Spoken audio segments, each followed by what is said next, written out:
प्यारे दोस्तों, मैं इस वक्त एक ऐसी बारगाह में बैठा हूँ, अल्लाह के एक ऐसे वली के कदमों में बैठा हूँ कि जो अल्लाह की अता से बादशाह हैं और इनकी ये करम नवाजियाँ और फैज़ का सिलसिला मैंने अल्हम्दुलिल्लाह यहाँ आके अपनी आंखों से देखा है। कई तो ऐसे ही बादशाह बन जाते हैं और बादशाह बन के इधर उधर फिर रहे होते हैं, लेकिन जो हकीकी बादशाह होता है उसे फिर सब लोग भी बादशाह मानते हैं और बादशाह कहते भी हैं, क्योंकि वो सिर्फ बज़ाहिर बादशाह नहीं होता, वो तो दिलों का बादशाह बन जाता है, वो दिलों पे हुकूमत करता है। और ऐसे बहुत कम गिने चुने अल्लाह के पसंदीदा लोग हुआ करते हैं कि जिनसे अल्लाह अपनी खलकत की रहनुमाई का और अपनी खलकत की शफायाबी का काम लेता है। तो मैं एक ऐसी ही बारगाह में, एक ऐसे ही अल्लाह के वली की बिल्कुल क़ुर्बत में इस वक्त बैठा हूँ कि जिसके लिए शायद आला हज़रत ने फरमाया था कि उस गली का गदा हूँ मैं जिसमें मांगते ताजदार फिरते हैं,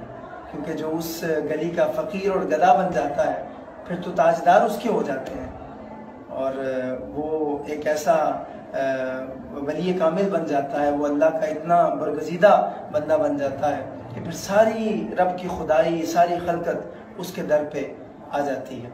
तो आप यकीनन बहुत तजस्सुस में होंगे कि न जाने अहमद रज़ा क़ादरी किस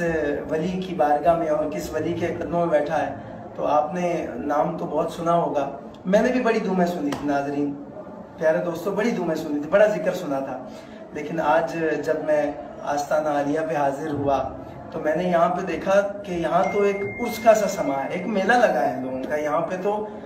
जोक दर जोक लोग हाजिर हो रहे हैं और अपनी मन्नतें, अपनी मुरादें, अपनी इल्तिजाएं अल्लाह की अता से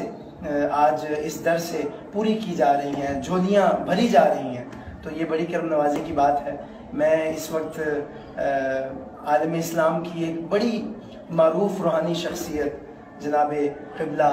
हक खतीब बादशाह सरकार की बारगाह में हाजिर हूँ और ये मेरी खुशबख्ती है कि सरकार ने अपना बड़ा खुसूसी वक्त इनायत फरमाया